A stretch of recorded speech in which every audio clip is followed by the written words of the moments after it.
Greetings, everyone. I just want to welcome you to this podcast series. I am Morongwa Lebepe, and it is my pleasure to guide you through today's discussion on the Just Transition Framework series. Formally adopted in September 2022 by the South African Cabinet, the Just Transition Framework serves as a guiding document that encourages social partners to engage with its principles and develop their own policy positions. This important call to action aims to enable unity and collective responsibility for a just transition in South Africa. This first paper series offers insight into the relative strengths and areas of refinement of the Just Transition Framework by comparing it to the 2015 International Labour Organization Just Transition Guidelines. The comparison aims to contribute towards the living nature of the Just Transition Framework, particularly as South Africa considers the implications of implementing a just energy transition and the need to integrate new experiences and challenges within the Just Transition Framework. And joining us today is Dr. Chantal Naidoo, the founder and executive director of Rabia Transitions. Dr. Naidoo specializes in finance within the context of transition, boasting over 25 years of experience across various finance disciplines, including climate finance and academia across the African region and abroad. We also have Ailly Sheehama, a research analyst with Rabia Transitions with a background in criminal litigation, energy regulation, policy development, and social justice. Ailly is also one of the co-authors of the paper. Dr. Chantal Naidoo and Ailly, thank you so much for making time for such an important discussion. And today's discussion will seek to outline key messages that shed light on the Just Transition Framework's relationship with international practices, areas that are marked for refinement, its potential application in national policy, and investment context. The report developed by Rabia aims to share critical insights that contribute to the ongoing dialogue surrounding just transitions. So what can we expect to see in the Just Transition report? I think before we get into that, it is important to state the purpose of this report. Yes. In that it aims to reflect how the Just Transition Framework may be engaged with as a potential policy framework by assessing the areas of commonalities, differences, and potential gaps between the Just Transition Framework and the 2015 International Labour Organization Just Transition Guidelines. So essentially the findings aim to highlight the potential areas where the Just Transition Framework can be enhanced, as well as identifying its unique strengths. Yeah. The review for the report really draws on the body of literature that explores and surrounds South Africa's just transition processes. So the report has 4 key chapters, namely an overview of South Africa's Just Transition Framework, Yes. and the ILO Guidelines, a comparison of the Just Transition Framework with the ILO Guidelines, and lastly, the areas for refinement of the Just Transition Framework. Why is it particularly suitable to compare the International Labour Organization guideline with the Just Transition Framework? Well, the ILO guidelines are internationally agreed upon standards that offers a broad perspectives on just transition principles. They provide a solid foundation for evaluating and aligning national frameworks, like the one we have in South Africa, by offering a benchmark for comparison. And by comparing the ILO guidelines with the Just Transition Framework, we can identify areas of strength, potential gaps, and ensure that our policies are not only in line with global standards, but also tailored to our unique context and challenges. So it's a way of ensuring that our national, just transition efforts are robust, inclusive, and globally informed. Oh, thank you very much. That's a very comprehensive response. So tell me, what are the key findings that you got from the research that you would like to bring to the public's attention through this comparison, and why are these insights crucial for a broader audience? Absolutely. Let's dive into the key findings from our research and why they are like gems we want to share with the public. First off, we discovered that when comparing the just transition with the ILO guidelines, there are instances where the just transition framework shines even brighter. It's more ambitious in certain aspects, showing that we are pushing the envelope for a truly impactful transition. But why is that? These differences really stem from the distinct purpose of the two frameworks. With the Just Transition Framework designed as a national policy to oversee and facilitate a just transition to a low emissions and climate resilient economy, and takes a broader development scope for a transformational shift that aims to address the triple challenges South Africa faces. Whereas the ILO guidelines are, a set of international best practice guidelines aimed at a just transition towards environmentally sustainable economies and societies for all, with a focus on the decent work agenda. The key findings that we found in our paper really revealed instances where the Just Transition Framework's principles align highly with those of the ILO guidelines. But the Just Transition Framework has a greater ambition as it goes beyond the ILO's decent work agendas and takes into account communities outside of those, communities that will be affected by those changing industries, as it relates to just transition. The Just Transition Framework and the ILO guidelines are also set up in a non-binding format, which needs to be, essentially taken up by respective institutions in line with their specific conditions, responsibilities, and realms of influence. What we've also encountered is that both the ILO and the Just Transition Framework have shortcomings, especially when in terms of the focus on energy transitions, resilience, and also, a stark gap in terms of recognizing food and water security as well as disaster preparedness. So who do you think should be responsible for implementing the Just Transition Framework? Is it government? Are there other stakeholders?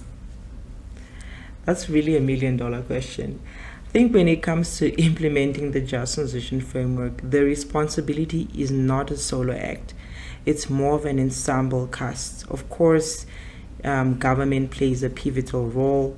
They are like the conductors, setting the tone, creating policies, and orchestrating the entire symphony of change.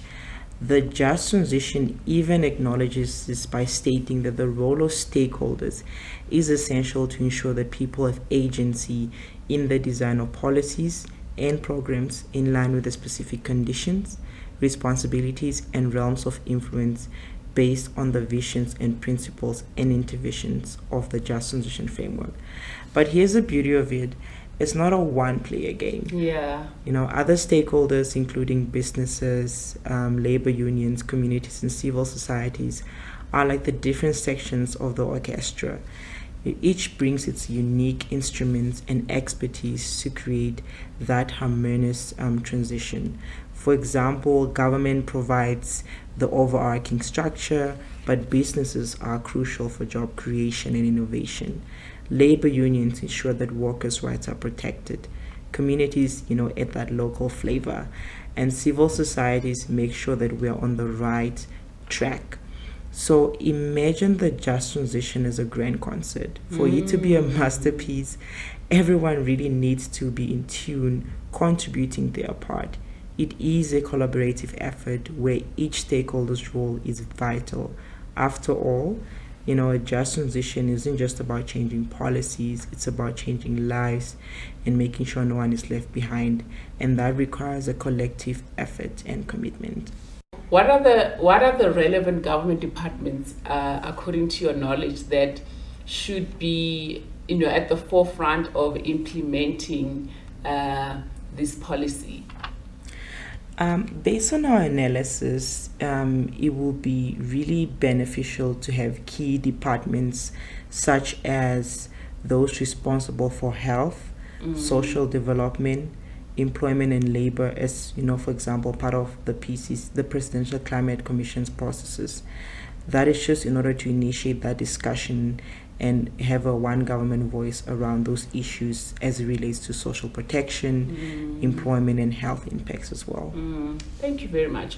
So, were there any aspect within the Just Transition Framework or the International Labour Organization guidelines that you felt were either missed or that needed further clarification in order to facilitate a more effective implementation in the future? I think in terms of the Just Transition Framework, the matter of mobilizing a basic income grant as part of social protection is really an outstanding issue that needs to be further addressed, with lobbyists calling for social relief of distress grant to be linked to the Just Transition. And at present, it is not clear on how social protection measures for affected communities will be achieved.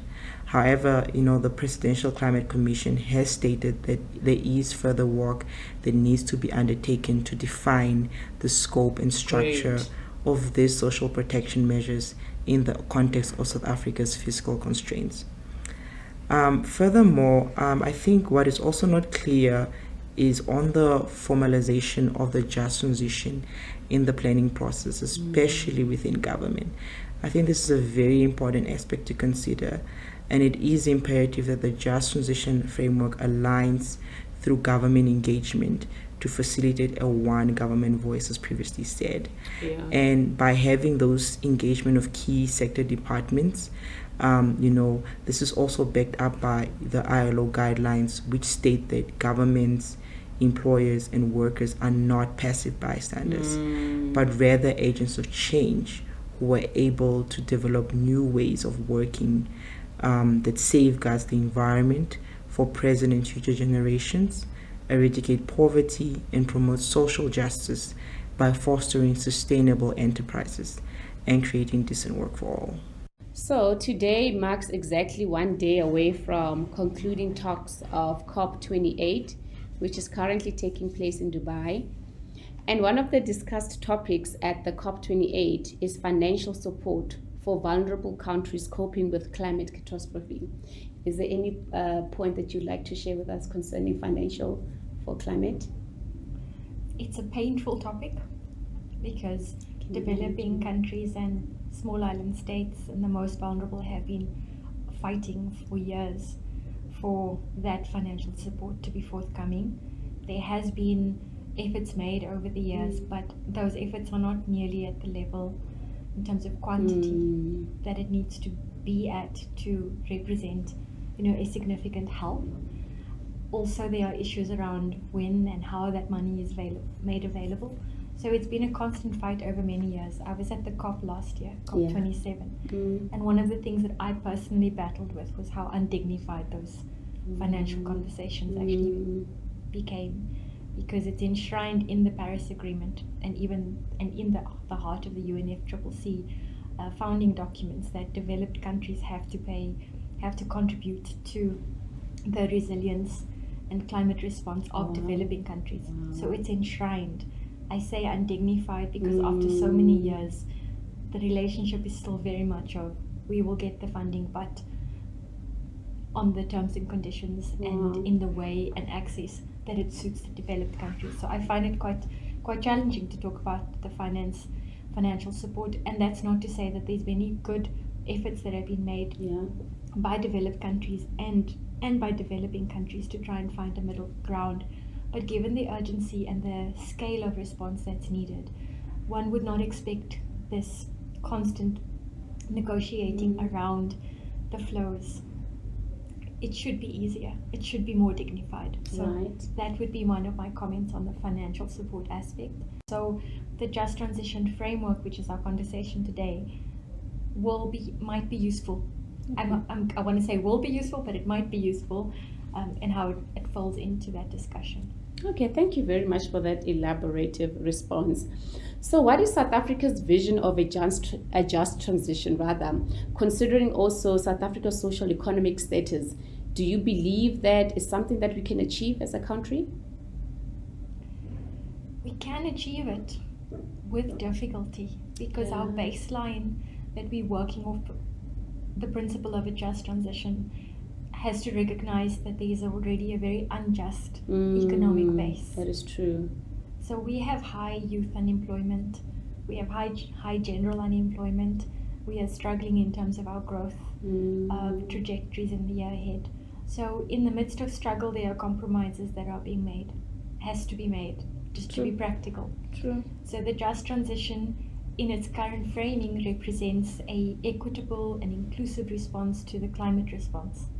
And South Africa's issues are largely around the energy transition. Yeah. But of course it's broader than that. We're thinking of job losses in the energy sector, but it affects the transport sector, it affects agricultural sector. So when everything's going well, you can see principles like this being held onto those principles and trying to apply it. Why I think it will be very difficult is because we're living in a very fluid environment, and we have got other developmental challenges. Next year is also an election year. Yeah. So let's not ignore that challenge. True. So we have to have a just transition. Let's rather say that. We're going to have a transition anyway, right? Whether or not it will be just will depend on all of the parties around the table and whether they feel anxious to run ahead and implement, or they worry about the quality of that implementation and how it affects livelihoods. Both livelihoods stand to lose jobs because of, let's say, coal plant shutting down or coal mine shutting down, and the livelihoods all can harness the opportunities. Yeah. Wow, I really like that because we spoke earlier that, you know, this is like an orchestra where different parts play a vital role, you know. So it's not even a one size fits all, because all countries have, you know, their own issues that they're dealing with. And we know that South Africa, you know, we're dealing with the triple challenges of unemployment and poverty and inequality. So what does the financial sector play? What role do they play in facilitating a just transition? The financial sector is largely concerned with the flow of funds, right? That's the way in which the flow of funds happen in the economy. You're a small business owner, I'm the bank. You want to do certain elements of things, you apply for funding through the banking system. That funding's made available to you. So in answer to that question, the financial sector plays a fundamentally critical role because they're not just agents of money. And an agent, you know, doesn't have to take responsibility. They have to take responsibility, yes, but you're not just a post box for you want money, I'll get money. The investment decisions, the risk management practices, the vision for what sector is trying to be built actually sits in the heart of every investment decision. True. So the financial sector, in terms of how they manage their flow of funds, what they invest in, what they don't invest in, all of those things feed into the role that they can play in terms of enabling a just transition by their investment decisions, by their risk practices, what they encourage and what they don't encourage. Oh wow, thank you so much for that. And I do imagine that a lot of work has gone into this research. So can you share any insight from your research findings on how other African countries in the journey of their own transition can draw from the just transition framework in their respective countries? So South Africa is a very noisy country, as you know. Yes. Everybody's got an opinion about everything, and I think to me that's also quite a unique country. In that way, you know, you'll hear from civil society, you'll hear from communities, government, business. So we have a very engaged country in that way. And I think on one hand, the just transition framework for me represents a really important, you know, document that all social actors can engage on and pull that together, which, you know, we've heard Ailly say that as well through the work that she and her team, you know, pulled together on that level. So how can other African countries draw from this is South Africa's just transition framework represents, I wouldn't say a template because every situation and country is very unique. True. But what it does do is enshrine certain principles of what justice might mean in the context of South Africa. And our justice principles might be different to others. So there's an element of it sets a baseline, but it requires an engagement as well.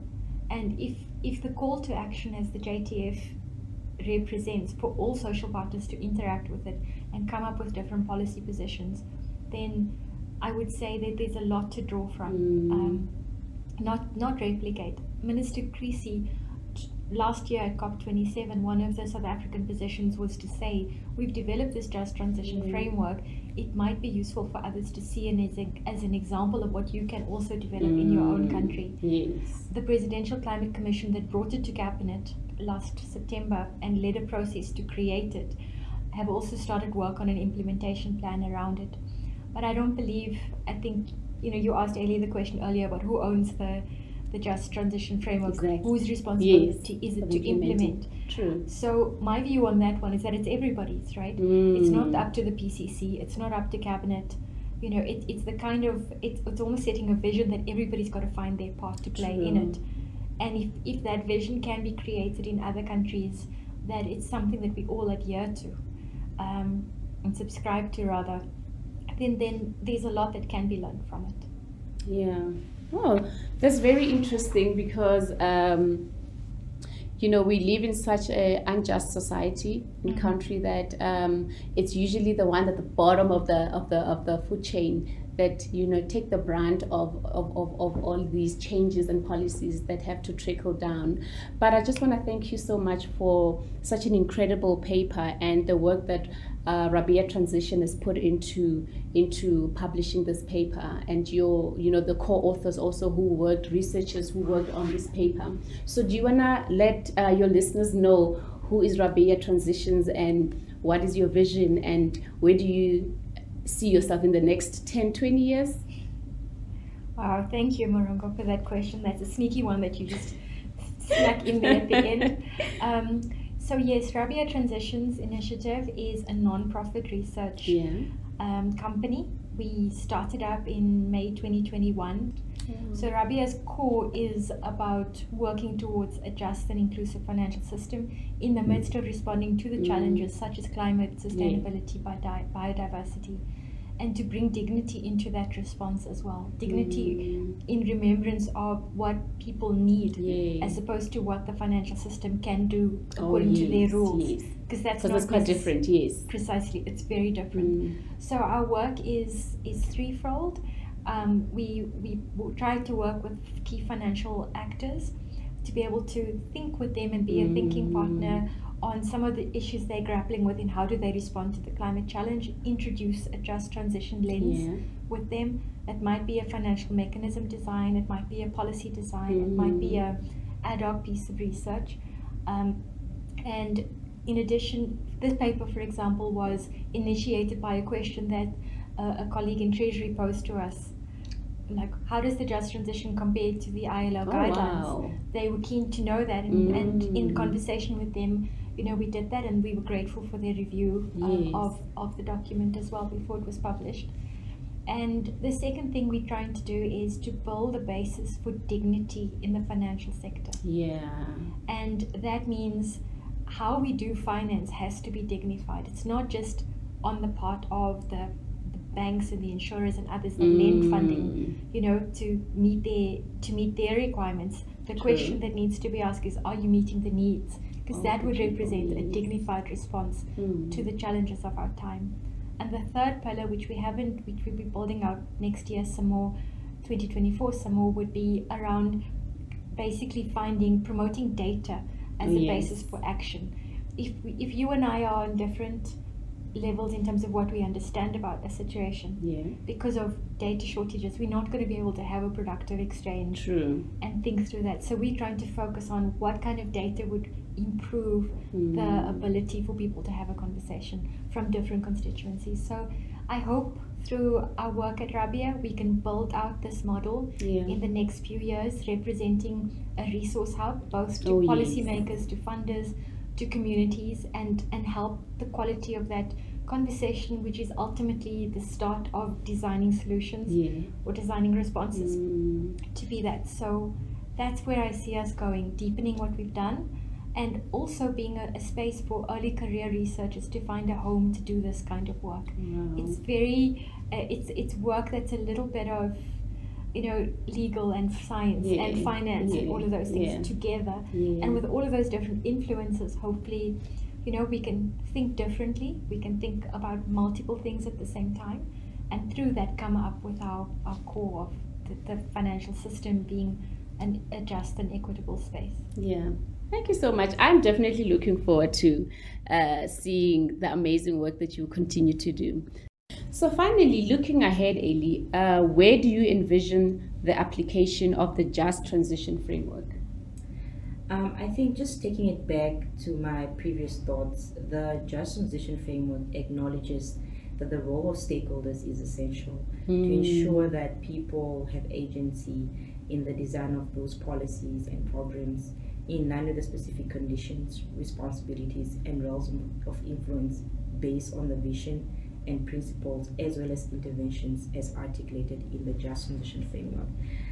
Therefore, I do envision the application of these findings to enable a thinking on how to move towards a partner's policy statement as envisioned in the Just Transition Framework, which suggests that individual social partners must develop their own policy statement, drawing on the Just Transition Framework and applying it across different institutional and constituency mandates relative to their own sphere of influence and mandates, which is what essentially the ILO guidelines also calls for in terms of that integration and bringing together those existing establishments and systems into the transitions. Hence, we need to start thinking about the catalyst for making that happen in terms of the areas of refinement identified in this report. We've come to the end of our discussion, part 1 of our podcast series, and I just want to thank Dr. Chantal, Naidoo and Ailly for having us and engaging us on this important discussion and for putting in the work and doing it with such care and dignity in order to bring these findings to people's attention, for further improvement and also to achieve a people-centered and a just transition. And for those that are wondering, the full report is available for download from Rabia's official website on www.rabiatransitions.org. www.rabiatransitions.org.